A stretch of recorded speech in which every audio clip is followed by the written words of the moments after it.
Bienvenue dans Passerelle, un podcast pensé pour éveiller la curiosité des apprenantes et des apprenants de français. Moi, c'est Émilie, je suis prof de français. Si vous découvrez Passerelle pour la première fois aujourd'hui, vous vous demandez peut-être de quoi ça parle. Dans chaque épisode, je partage avec vous une question inspirée par mes lectures, par un podcast et tout simplement par des choses qui m'ont marqué, qui m'ont étonnée récemment. La raison d'être de ce projet, c'est de transmettre des idées et de partager des réflexions avec vous en français. Et si vous avez déjà écouté l'épisode précédent, je suis très contente de vous retrouver cette semaine pour ce deuxième épisode. Aujourd'hui, cette conversation est inspirée par une de mes lectures. Il y a quelques semaines, juste avant Noël, j'ai lu un article dans Courrier International. Un article que j'ai trouvé passionnant et que j'ai eu envie de partager avec vous. C'est d'abord le titre qui a piqué ma curiosité d'étudiante en histoire de l'art. Ah oui, je crois que c'est la première fois que je mentionne ça dans le podcast, mais à l'université, j'ai fait des études d'histoire de l'art. Bref, cet article s'intitule « Ces odeurs qui entrent au musée ». Il pose la question suivante. Comment reconstituer ou recréer les odeurs et comment les préserver ? Apparemment, c'est un sujet qui intéresse de plus en plus les chercheurs et les musées.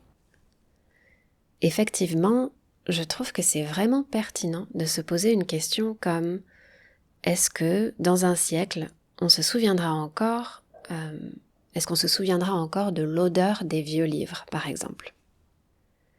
Cette semaine, on va parler des odeurs en lien avec les souvenirs, la transmission et le langage. En quelques mots, je vais d'abord revenir en arrière dans le temps avec un souvenir de mes dernières vacances en France, un souvenir lié à une odeur que j'aime énormément. Et puis, je vais partager les idées qui m'ont marqué, les idées principales dans l'article que j'ai lu dans Courrier International. Une dernière chose, quand je faisais mes recherches pour cet épisode, j'ai beaucoup réfléchi au verbe sentir et aussi se sentir. Pendant nos cours avec mes étudiants, j'ai remarqué que c'est un verbe qui crée la confusion parfois chez les apprenantes et les apprenants de français. Et c'est vrai qu'il peut être utilisé dans un tas de contextes différents. Du coup, je me suis dit que c'était l'occasion parfaite pour faire le point sur ça et pour vous donner quelques outils, quelques pistes, quelques exemples aussi pour apprendre à mieux l'utiliser en conversation.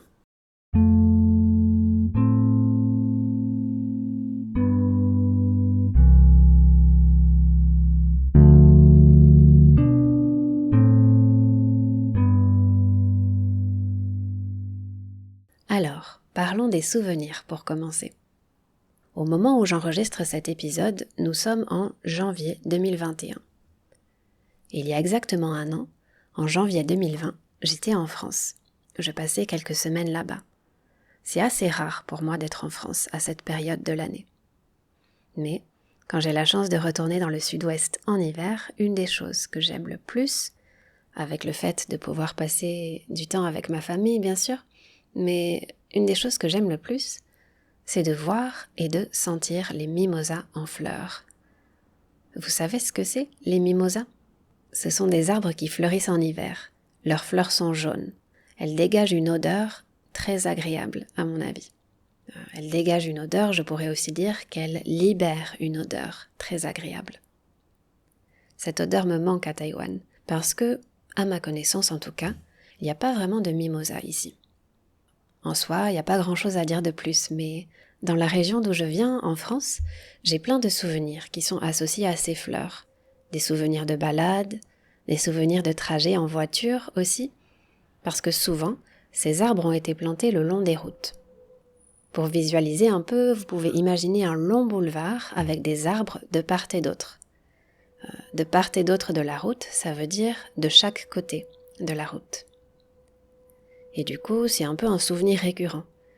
Je dirais même que j'ai des images très précises, des images de lieux, de moments, où quand j'étais plus jeune, on garait notre voiture quelque part et on s'arrêtait un instant pour cueillir quelques branches de mimosa pour les rapporter chez nous. D'ailleurs, avant de rentrer à Taïwan l'année dernière, j'ai glissé une branche de mimosa entre les pages d'un livre que j'ai emporté avec moi. Et maintenant, À chaque fois que je vois ces fleurs sécher, je pense à ce voyage. Puisque je vous parle des odeurs qui nous rappellent un souvenir, une époque, je peux pas m'empêcher de faire référence à la Madeleine de Proust. Ça vous dit quelque chose ?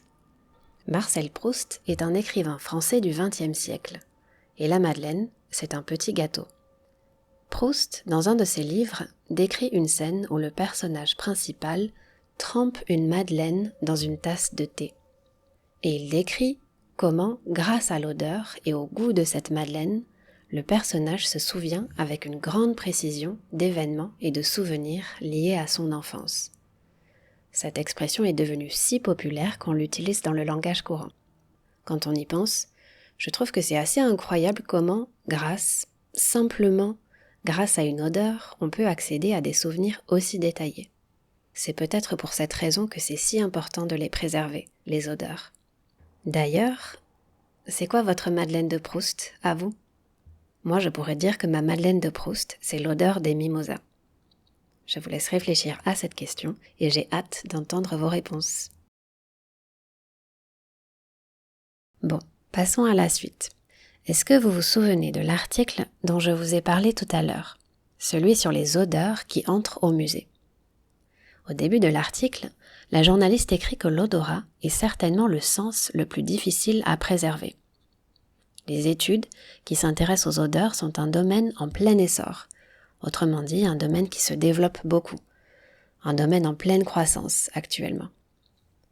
Vous vous dites peut-être « D'accord, mais en quoi ça consiste, ces recherches ?» Deux choses. D'un côté, il s'agit de tenter de conserver les odeurs de notre époque. Et de l'autre, faire revivre les odeurs disparues en les reconstituant, c'est-à-dire en essayant de les recréer. Dans l'article, la journaliste utilise cette expression que j'aime beaucoup. Elle dit que l'histoire foisonne d'odeurs, c'est-à-dire que l'histoire est remplie d'odeurs qu'on ne pourra plus jamais retrouver. Pour vous donner un exemple, pour illustrer, elle parle de l'odeur des premières crèmes solaires. Elle fait partie des odeurs qui sont d'ores et déjà en train de disparaître. D'ores et déjà, c'est simplement une expression plus soutenue pour dire déjà. Donc, ces odeurs-là, elles sont déjà en voie de disparition. Mais ce qui est particulier avec les odeurs, c'est qu'elles dépendent aussi beaucoup du contexte. Les chercheurs peuvent utiliser des procédés, des méthodes scientifiques pour les analyser. Ils peuvent également faire des entretiens dans lesquels ils demandent à des volontaires de sentir une odeur et ensuite de la décrire. Ce qui est compliqué, c'est que lorsqu'on demande à une personne de décrire une odeur, elle va avoir tendance à utiliser des mots liés à son vécu, à son expérience personnelle, ce qui rend le travail des chercheurs plus difficile. Dans un autre contexte, à votre avis, pourquoi utiliser les odeurs peut présenter un intérêt pour les musées ? L'entrée des odeurs dans les musées peut être une manière de rendre l'art plus accessible, notamment pour les visiteurs malvoyants ou non-voyants, c'est-à-dire les personnes qui ont des problèmes de vue. À ce sujet, la journaliste a interrogé la responsable de l'accessibilité du Met, le fameux musée situé à New York.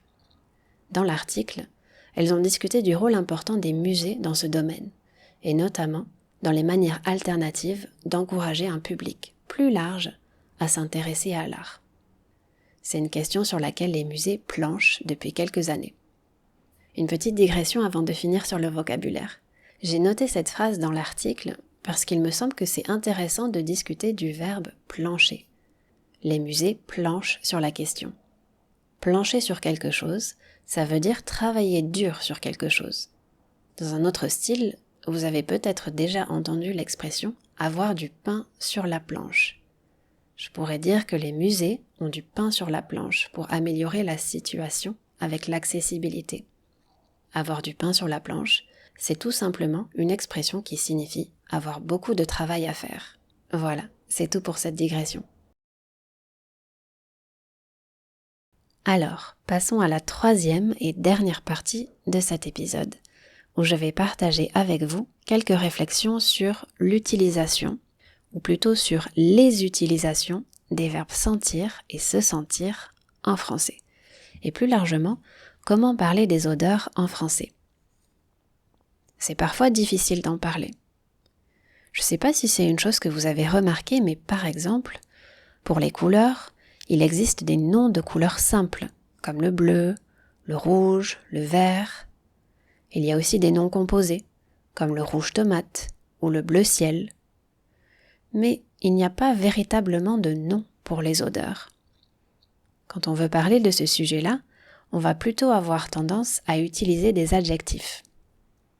Par exemple, je vais parler d'une odeur fruitée, c'est-à-dire d'une odeur de fruits, ou bien une odeur florale, autrement dit, une odeur de fleurs. Ça, c'est une première catégorie d'adjectifs qui se concentre sur la source de l'odeur. On peut aussi trouver des adjectifs qui indiquent l'effet produit par l'odeur.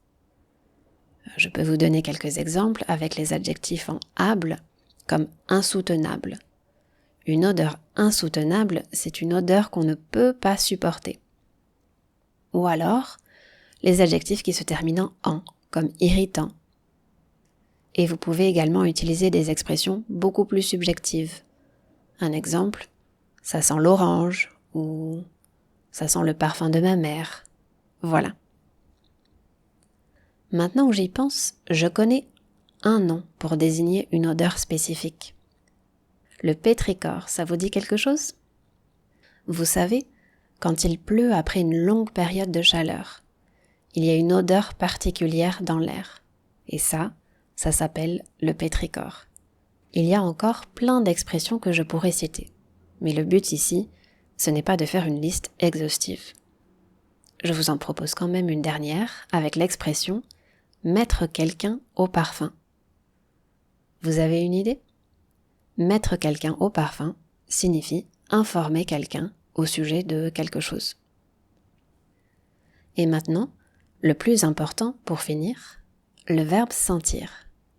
Le verbe sentir, bien sûr, il est lié aux odeurs.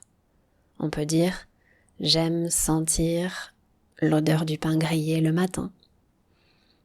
Mais on l'utilise aussi en relation avec d'autres sens, comme le toucher. Si vous vous cognez la tête, vous allez avoir une bosse. Donc on peut également sentir une bosse quand on la touche avec ses doigts, par exemple. Une troisième situation, un peu plus subtile, mais qui existe aussi, sentir dans le contexte du goût.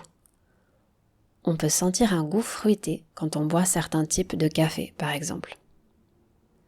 Et encore une autre situation, on peut sentir en parlant de l'intuition, comme quand je sens que quelque chose va mal se passer. Alors, je vous ai donné beaucoup d'exemples autour du verbe sentir, mais du coup, comment est-ce qu'on fait la différence entre le verbe sentir et le verbe se sentir ? Se sentir, c'est beaucoup plus simple. On l'utilise principalement pour parler des sensations internes. Vous pouvez dire « je me sens fatigué, je me sens heureux, je me sens heureuse », etc., etc.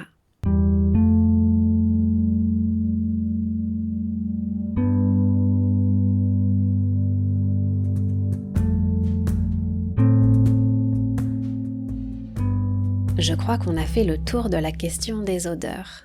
Si je devais résumer en quelques mots la conclusion de l'article dont je vous ai parlé aujourd'hui, je dirais encore une fois que l'odeur est directement liée au contexte, de manière intime et personnelle. Notre perception d'un arôme ou le fait que nous apprécions ou pas une senteur, ça varie, même d'une culture à l'autre. Arôme, senteur, ce sont des synonymes du mot odeur, pour changer un peu, parce que je pense que j'ai beaucoup répété le mot odeur dans cet épisode. En fait, on a beau avoir la description exhaustive ou détaillée d'un parfum du XVIIIe siècle, par exemple. Et même si on a les moyens, les possibilités de le reconstituer, on sait aujourd'hui que, de toute façon, ça donnerait une odeur différente sur nos corps à notre époque. Le parfum, l'odeur, ça reste une histoire d'interprétation au bout du compte. Comme d'habitude, j'espère que cet épisode vous aura fait un petit peu réfléchir sur, entre autres, pourquoi on apprécie ou pas une odeur. Vous l'avez compris, notre expérience personnelle influence énormément notre perception des odeurs. Nous aimons plus ou moins une senteur en fonction des souvenirs qu'elle réveille en nous. Les odeurs ont une relation toute particulière avec notre mémoire. C'est aussi peut-être pour cette raison-là qu'on cherche à les préserver grâce à la recherche, à les transmettre à travers l'art et à les nommer avec l'aide du langage. Cet épisode touche à sa fin. Merci d'avoir passé ce moment avec moi. Je vous remercie pour votre écoute. Vous trouverez toutes les informations nécessaires, comme l'article dont j'ai parlé aujourd'hui, les liens pour me retrouver sur les réseaux sociaux, dans les notes de cet épisode. Comme je le dis depuis le début, Passerelle, c'est un podcast que j'ai créé pour les apprenants et les apprenantes de français. Alors, je vous encourage vraiment à m'écrire pour partager votre opinion. Vos critiques, vos suggestions pour améliorer le podcast sont les bienvenues. Pour participer à cette conversation, le meilleur moyen, c'est encore de vous abonner à Passerelle sur votre application de podcast préférée et de me suivre sur les réseaux sociaux. Si vous avez aimé cet épisode, partagez-le avec un ami. Je vous donne rendez-vous bientôt pour le prochain épisode. À très vite!